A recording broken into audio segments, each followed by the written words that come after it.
Abra a tua Bíblia comigo, no livro de Êxodo, capítulo de número 3.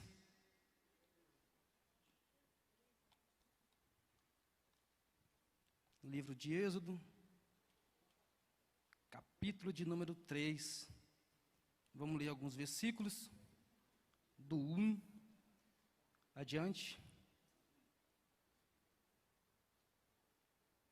Enquanto você procura aí, eu quero mais uma vez externar minha gratidão a Deus por essa oportunidade. Hoje se cumpre mais uma promessa na minha vida. Há 9 anos atrás, dia 8 agora de setembro, eu completo 9 anos de ADVEC Curitiba. 8 de setembro. Um piazinho de 21 anos. Estou indo para 30 agora. Ficando velho, hein? 30 com cara de 18, tá? Só para constar, tá? Né? A barba está ficando branca, o cabelo também. Mas estou feliz. Esses 9 anos foi muita coisa que já vivi aqui. Muita gente, compartilhei muita experiência. E eu tenho visto o crescimento de muita gente aqui. Amém? Diz assim a palavra de Deus, no livro de Êxodo, no capítulo 3, a partir do verso 1, está escrito: Moisés pastoreava o rebanho de seu sogro, Jetro, que era sacerdote de Midian. Um dia, levou o rebanho para o outro lado do deserto e chegou a Horebe, o monte de Deus. Ali, o anjo do Senhor lhe apareceu numa chama de fogo que saía do meio de uma sarça. Moisés viu que, embora a sarça estivesse em chamas, não era consumida pelo fogo. Que impressionante, pensou. Por que a sarça não se queima? Vou ver isso de perto. O Senhor viu que ele se aproximava para observar, e então, do meio da sarça, Deus o chamou: Moisés, Moisés. Eis-me aqui, respondeu ele. Então disse Deus: não se aproxime, tire a sandália dos pés, pois o lugar em que você está é terra santa. Disse ainda: eu sou o Deus de seu pai, o Deus de Abraão, o Deus de Isaque, o Deus de Jacó.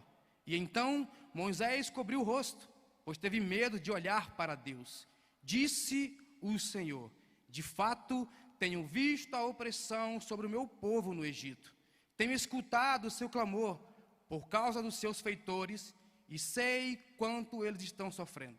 Por isso, desci para livrá-los das mãos dos egípcios e tirá-los daqui para uma terra boa, vasta, onde há leite e mel com fartura, a terra dos cananeus, dos hititas, dos amorreus, dos fariseus, dos heveus e dos jebuseus.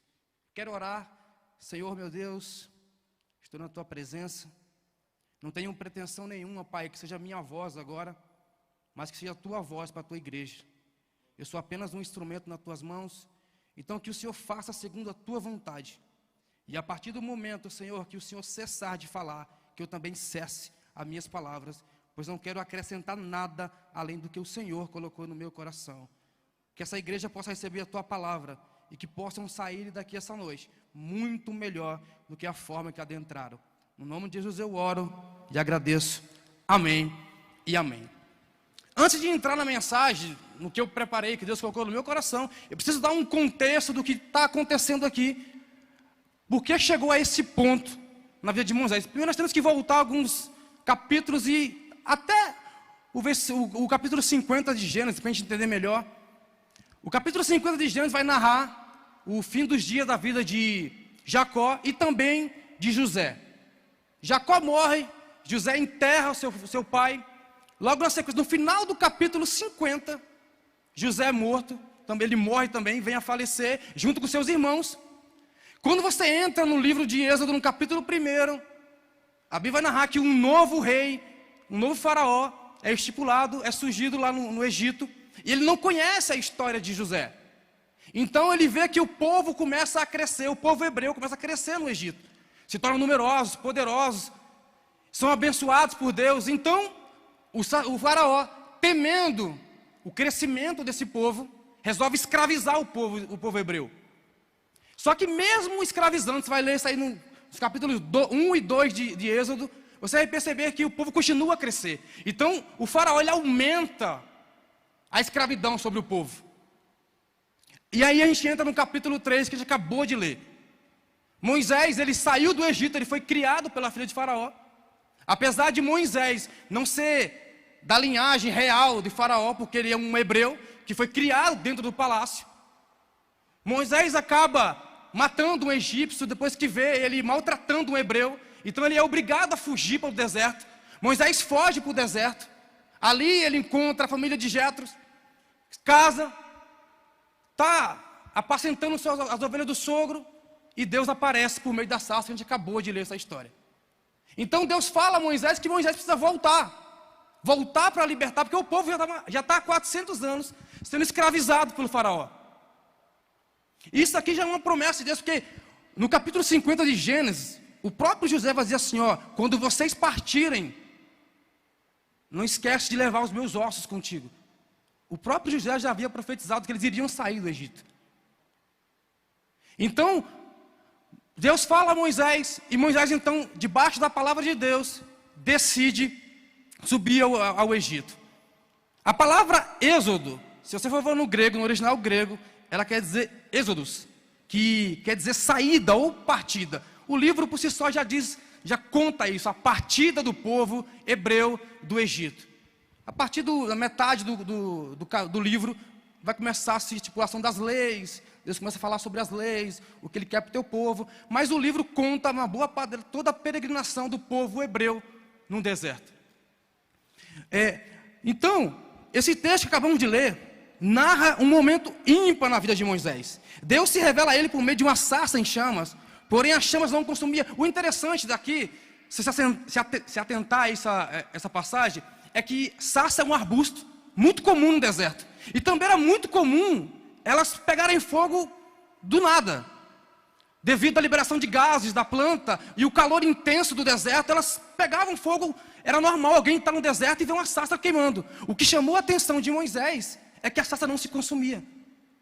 Você viu no texto? Moisés volta para ver, porque, como assim? Como que essa sarça não se consome com fogo? Então, a partir daí, Deus começa a falar através da sarça. Então, isso é um ponto interessante. Então, Deus se apresenta como um Deus de aliança nessa passagem. Notamos isso no versículo 6, na parte A. Diz assim, ó: disse ainda, eu sou o Deus de seu pai, o Deus de Abraão, o Deus de Isaac e o Deus de Jacó. Deus revela aqui um Deus de aliança. Deus se apresenta a Moisés como Deus, ó, eu lembro da aliança que fiz com seu pai Abraão, com seu pai Isaac, com seu pai Jacó. Deus não se esqueceu do seu povo. Esse texto também narra o início do fim do período de mais de 400 anos de escravidão do povo hebreu. Está lá no versículo 8 desse texto, que diz assim: por isso desci para livrá-los das mãos dos egípcios e tirá-los daqui para uma terra boa, vasta, onde há leite e mel com fartura. A terra dos cananeus, dos hititas, dos amorreus, dos fariseus, dos heveus e do jebuseu. E o que Deus está dizendo para Moisés, ele iria começar uma mudança na vida do povo hebreu. E é sobre isso que eu quero pregar esta noite na vida de vocês. Por isso o tema da mensagem é: os desafios das mudanças em nossas vidas. Essa mensagem ela é dividida em duas partes. A primeira delas é uma parte muito agradável, porque ela vai falar dos desafios que a mudança nos proporciona, porque a mudança nos proporciona desafios. Mas na segunda parte dessa mensagem, eu vou mostrar para vocês quais são as bênçãos que a mudança nos revela. Então vamos lá para o texto. Primeiro ponto: quais desafios a mudança nos submetem? Primeiro, a mudança gera em nós desconforto. Desconforto. Está lá, Êxodo capítulo 14, no versículo 11, vai dizer assim: disseram a Moisés, foi por falta de túmulos no Egito que você nos trouxe para morrermos no deserto? O que fez conosco nos tirando de lá? Sair da zona de conforto sempre vai gerar em nós um desconforto. Esses dias eu estava lendo algo sobre a metamorfose da borboleta. E me chamou muita atenção, porque a lagarta, para se transformar em borboleta, ela passa por 4 processos. O primeiro é o processo do ovo, quando ela está dentro do ovo. Depois o processo de larva, quando ela se torna aquela lagartazinha, que você vê consumindo plantas. Depois ela vai para um estágio de pupa, que é um estágio de casulo, para depois daí ela se tornar uma borboleta. Mas nesse processo, no processo que ela se torna larva, que ela sai do ovo, ela tem que se alimentar o máximo possível de nutrientes. Então ela começa a comer. É por isso que você vê uma lagarta devorando plantações.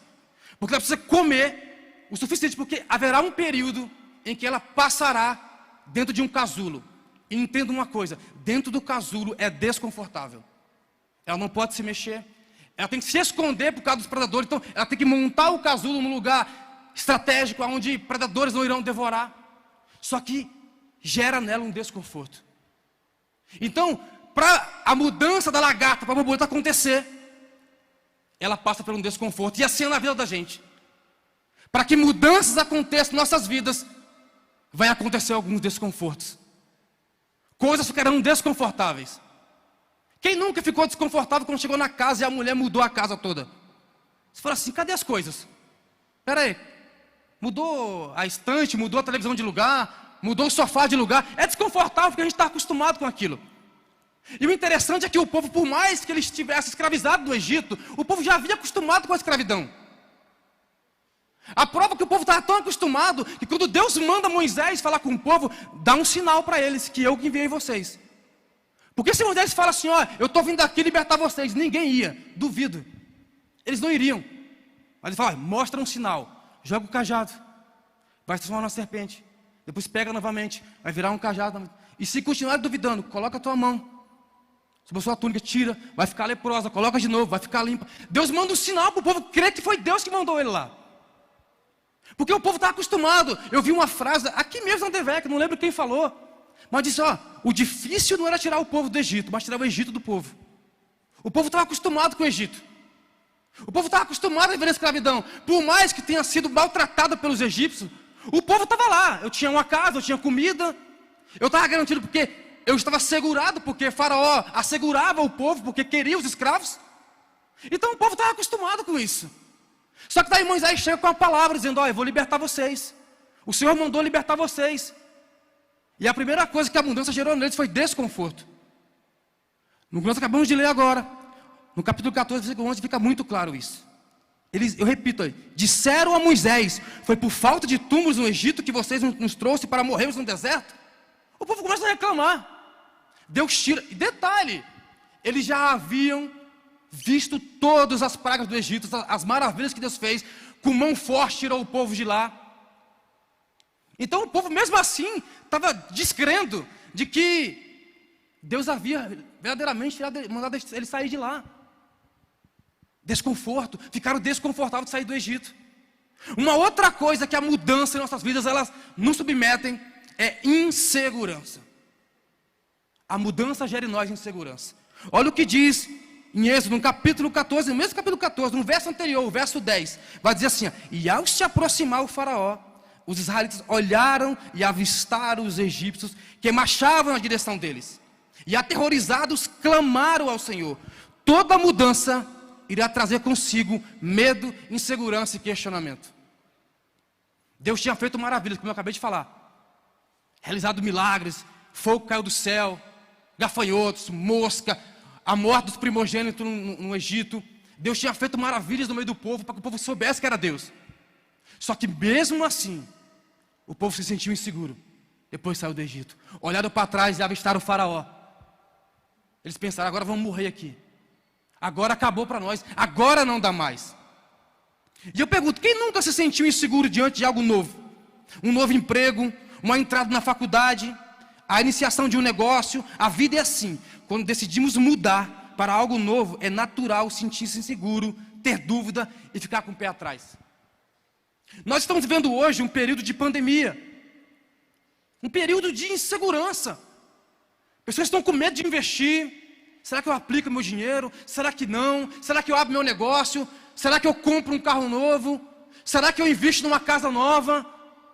Está se sentindo inseguro, porque o mundo está mudando. E nós também estamos sendo obrigados a mudar com o mundo. A gente podia abraçar, agora a gente não pode mais. Mudança. O culto era liberado para todo mundo, agora 30% da capacidade. Mudança. Tem gente inseguro. Será que eu vou no culto? Será que eu posso ir no culto? Será que eu vou? Será que eu me arrisco aí? Será que eu não posso ficar ficar doente? E se eu for, e se eu não for? Porque insegurança, a mudança gera em nós insegurança. Nós nos sentimos inseguros diante de situações diferentes daquilo que estamos acostumados. E o povo estava acostumado. O povo estava acostumado. Uma outra coisa, para finalizar essa primeira parte, o que a mudança gera em nós, ela nos submete, é que ela nos submete perda. Em Êxodo, no capítulo 16, o verso de número 3 diz: disseram-se aos israelitas, quem dera a mão do Senhor nos tivesse matado no Egito. Lá nos assentávamos ao redor das panelas de carne, comíamos pão à vontade, mas vocês nos trouxeram a este deserto para fazer morrer de fome toda esta multidão. Entenda uma coisa, meu querido: para que coisas novas possam entrar em nossas vidas, será necessário abrir mão de algumas coisas que já estão velhas. Perda. Para que a mudança aconteça em nós, coisas precisam ser perdidas, coisas precisam ser deixadas. É natural. A mudança faz isso em nós. Perdemos coisas. Quando você decide caminhar com Cristo, o processo de conversão é um processo mais demorado. O aceitar Jesus não é convenção, é uma decisão. Você aceita Jesus, ela é instantânea. Eu aceito Jesus, venho à frente, levanto minha mão, aceitei Jesus. Agora a convenção não, ela é um processo. Leva tempo, é um processo de mudança. É um processo de mortificar o velho homem para que o novo nasça. E com isso nós iremos perder coisas. Amizades, lugares. A gente não pode mais frequentar os mesmos lugares que a gente frequentava antes com Cristo. Agora a gente está com Cristo, a gente não podemos mais. Não dá mais. Você vai ter que perder isso da sua vida. Você vai ter que perder coisas velhas. E o povo teve que perder coisas. O povo reclamou. Ei, entenda uma coisa: Deus irá remover coisas que precisam ser removidas na sua vida para que a mudança aconteça em vocês. É necessário isso. A gente não entende porque perder é ruim. Ninguém gosta de perder. Mas você já viu aquele ditado que a derrota nos ensina mais do que a vitória? É por isso que a Bíblia fala que nós aprendemos mais num velório do que numa festa, porque lá há perda. Observe agora a situação que nós estamos vivendo no país, que pessoas estão morrendo por causa de um vírus. O que nós mais escutamos agora nesse período é: eu devia ter valorizado mais minha família, eu devia ter valorizado mais os meus amigos, porque agora a gente não pode mais ter muitas pessoas chorando a perda de entes queridos, mas quando esteve vivo não teve a oportunidade de abraçá-los. Aprenda uma coisa: nós aprendemos nesse tempo a chorar corpos gelados, pessoas que partiram. É uma geração que aprendeu a ficar chorando, mas quando estava em vida não teve a oportunidade. Ei, o dia de você cuidar da sua casa é agora. Não espere que o dia mal venha e leve pessoas e leve coisas e você tenha que lamentar por isso. Esse tempo está nos ensinando a isso, valorizar as pequenas coisas, porque foi tirado de nós. Foi tirado de nós a oportunidade de abraçar um irmão. Foi tirado de nós a oportunidade de talvez visitar um parente querido, porque agora a gente não pode mais, é da área de risco. Foi tirado de nós a oportunidade de andar livremente nas ruas. Foi tirado de nós a liberdade de poder não usar máscara, agora temos que usar, somos obrigados a isso. Fomos obrigados a muitos a ter que mandar pessoas embora, quem é empresário, porque a vida fez isso, nos fez perder coisas. Mas há um lado bom na mudança, é isso que eu quero falar com você essa noite também. Quais as recompensas que a mudança nos revela? A primeira coisa, isso aqui é profético para a vida de vocês. Eu tenho 3 palavras proféticas agora para a vida de vocês. E eu começo, a primeira coisa que a mudança, a recompensa que a mudança nos revela é que novidade. Virá um tempo de novidade. Olha o que diz em Êxodo capítulo 13, versículo 21. Durante o dia o Senhor ia diante deles, numa coluna de nuvem, para guiá-los no caminho, e de noite numa coluna de fogo, para iluminá-los, e assim podiam caminhar. Olha o que diz também em Êxodo capítulo 16, versículo 10 até o 13. Então Arão falava a toda a comunidade, todos olharam em direção ao deserto. Olha isso aqui, olharam para onde? Para o deserto. Há perspectiva no deserto? Não há perspectiva no deserto. Mas Deus falou assim, olha para o deserto. Olha para esse deserto que está vendo agora. A gente está vendo um tempo de deserto. Olha para esse deserto.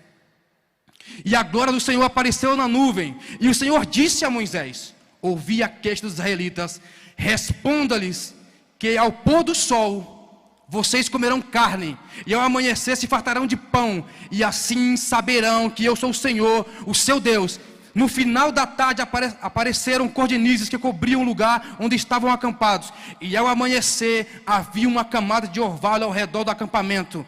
Ei, toda mudança traz consigo novas experiências e a oportunidade de viver algo que você nunca antes tinha imaginado. Ei, então abre sua mão agora, eu vou profetizar sobre sua vida. Ainda este ano, mesmo que tudo pareça dizer o contrário, Deus irá trazer sobre sua casa, sobre sua vida, sobre seu trabalho, um tempo de novidade como nunca você viveu. Está vindo um tempo de novidade. Ei, se apega a essa palavra. Olhe para o Deus falou assim: olha, pede para o povo olhar para o deserto. Ei, olhe para esse deserto que está passando agora e creia que havia um tempo de novidade. Vai passar, vai passar. Eu creio nessa palavra, eu creio que vai passar. Vai vir um tempo de novidade para a sua casa, para essa igreja. Coisas que a gente nunca viveu, nós viveremos ainda. Ei, o ano não acabou. Eu cresci aqui nessa igreja ouvindo essa palavra. O ano não acabou. E eu continuo crendo que o ano não acabou. As pessoas não vão entender o que vai acontecer. Como pode? Num tempo de deserto, um tempo de pandemia, um tempo que está tudo fechado, você está abrindo nova loja, você está comprando um novo carro, uma nova casa, num tempo de deserto. Porque, ei, olhe para o deserto, porque é de lá mesmo que Deus vai trazer uma novidade sobre sua vida. Aleluias. Eu creio nessa palavra. Ei, a mudança também nos revela um tempo de recomeço. Números capítulo 14, no versículo 7 ao 9 diz: e disseram a toda a comunidade dos israelitas: a terra que percorremos em missão de reconhecimento é excelente. Se o Senhor se agradar de nós, Ele nos fará entrar nessa terra, onde há leite e mel com fartura, e o dará a nós. Somente não seja rebelde com o Senhor, e não tenha medo do povo da terra, porque nós o devoraremos como se fosse pão. A proteção deles se foi, mas o Senhor está conosco. Não tenha medo. Vai vir um tempo de recomeço para muita gente aqui. Vai vir um tempo que você nem menos esperava. Não estava esperando por isso. Mas veio um recomeço sobre minha vida. Pessoas não vão entender como pode. Ele estava quebrado. Ele ia fechar as portas. Ele anunciou que não ia dar mais. Ele estava mandando gente embora. Vai ter que recontratar, porque havia um tempo de recomeço. Ainda esse ano eu creio num tempo de recomeço para essa igreja, para essa casa, para a tua família. Um tempo de recomeço. Mesmo que tudo à sua volta pareça um caos, creia na promessa do Senhor sobre sua vida. Uma coisa, 12 espias foram espiar a terra de Canaã. 2 deles voltaram. E todos os 12 tiveram a mesma visão. Eles viram gigantes, viram a terra que era farta, viram que era uma terra fortificada. Os 12 viram. Mas 10 falaram assim: não dá não. É complicado entrar lá. Cara, eles andaram no deserto. Deus guiou eles. Viram as maravilhas do Senhor. Agora chega diante da terra prometida e fala assim: não dá para entrar? Que Deus eles confiavam? Mas 2 deles, Josué e Caleb, falam assim: ei, realmente, a terra é boa mesmo. E nós vamos tomar essa terra, porque nós iremos devorar como se fosse pão eles. Porque o Senhor está conosco, não tenha medo. Tudo vai da perspectiva que você decide olhar. Está todo mundo olhando para a notícia da televisão, dizendo assim: realmente, a economia, falaram aí, estimativa de pelo menos 2 anos para recuperar. Que Deus você acredita? Não tem crise para Deus. Não tem tempo difícil para Deus. Está tudo no controle da mão dEle. Está tudo debaixo da potente mão do Senhor. Então, ei, pode ter crise para ímpio, mas na sua casa a crise não vai chegar. A crise não vai tocar em você. Apenas confia, não tenha medo, porque vai vir um tempo de recomeço. Ei, Deus fará com pessoas que estão aqui essa noite enxergar além do cenário. Você vai enxergar além do que as notícias estão dizendo. Você vai enxergar além do que estão dizendo que vai acontecer. Ei, o Senhor é o teu Deus. Isaías capítulo 41, versículo 3, diz assim: porque eu, o Senhor teu Deus, o tomo pela tua mão direita e te digo, não temas, eu o ajudarei. O Senhor vai te ajudar a passar por isso. Não é o teu fim, não. Comece a olhar com a perspectiva de que, ei, por mais que esteja difícil, as coisas vão voltar para o lugar. Você vai voltar a sorrir. Teu filho vai voltar para a igreja. Tua casa será abençoada. Teu filho será liberto das drogas. Teu marido será liberto das bebidas. Eu creio nessa palavra. Há um tempo de recomeço para essa igreja. Há um tempo de recomeço para esse estado. Ei, há um tempo de recomeço para o nosso país. Se prepara. Se prepara para o tempo de recomeço que Deus vai colocar na sua vida. Aleluias. Aleluias. E eu caminho para o final. Vou pedir para o tecladista subir. Por favor, faz um sonzinho para mim. Estou debaixo da instrução do pastor Javute aqui, ó. Pede lá. Pedir, né?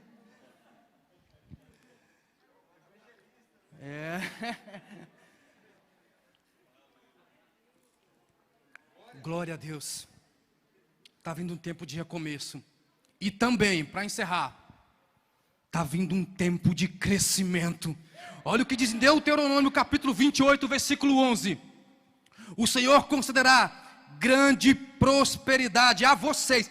A vocês. O Senhor concederá grande prosperidade a vocês, do fruto do seu ventre, nas crias dos seus animais e nas colheitas de sua terra, nesta terra que Ele jurou aos seus antepassados, que daria a vocês. Ó, eu achava interessante que fazer nessa terra. Tem gente querendo mudar de país. Talvez seja o propósito de Deus para a sua vida, mudar de país, amém. Mas tem gente desesperada, pensando assim, ó, tem que mudar de país porque o Brasil está um caos. Tem gente que nessa terra vai experimentar um crescimento como nunca antes. Nessa terra, você não vai precisar sair não. Ei, você não vai ser mandado embora não, vai vir um tempo de crescimento sobre sua empresa. Em vez de mandar embora, vão ter que contratar novas pessoas. Está inseguro com o seu trabalho? Está inseguro na sua empresa? Vai vir um tempo de crescimento sobre sua vida. Ó, todo novo desafio abre a oportunidade para um novo crescimento. Meus irmãos, às vezes Deus está querendo nos revelar algo novo, mas nós insistimos em continuar fazendo as mesmas coisas velhas que estão dando errado. Aproveite esse tempo que Deus deu uma parada nas coisas, para você reavaliar algumas coisas da sua vida, para que o crescimento venha. Você pode se colocar de pé? Haverá momento em nossas vidas que será preciso mudar a rota daquilo que não tem dado certo. É preciso mudar a rota. E se prepara, porque assim como foi com o povo no deserto, Deus irá fazer na sua vida. Abre sua mão. Eu vou profetizar pela última vez esta noite na sua vida. Algo me veio à mente agora. Uma história muito interessante da vida de Elias. Elias manda o moço subir o monte. E o moço sobe o monte por 6 vezes e ele não vê nada. Na 7ª vez o moço diz, eu vejo uma pequena nuvem. Aí Deus fala manda avisar Acabe, emparelhar os cavalos, porque eu ouço o som de uma grande chuva. Ei, o período de estiagem da sua vida está acabando. Eu já ouço o barulho de uma grande chuva sobre sua vida. Ei, depois da chuva vem o crescimento.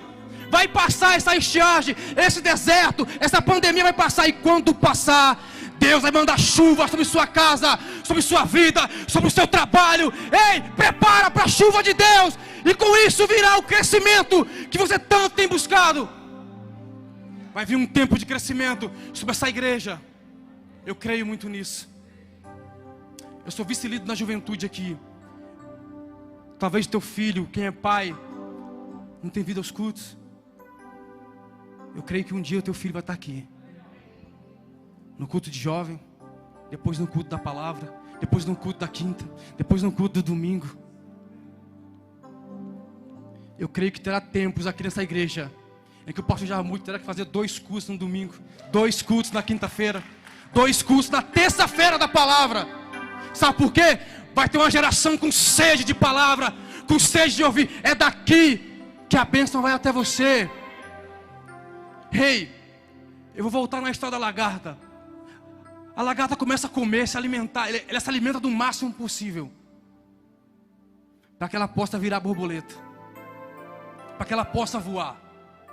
Ei, fica na casa de Deus. Qual é o alimento do crente? Palavra. O alimento do crente é palavra. É um tempo de você se alimentar da palavra. Porque depois que você estiver cheio da palavra de Deus, você vai começar a voar, igual a borboleta. O casulo vai se romper, você vai voar. Oh, aleluia. Há um tempo de crescimento vindo. Assim como Elias falou que ouviu o barulho da chuva, eu já posso ouvir o barulho de uma grande chuva. Eu vou ouvir testemunho dessa palavra. Pessoas dirão: pastor, preciso contar o testemunho.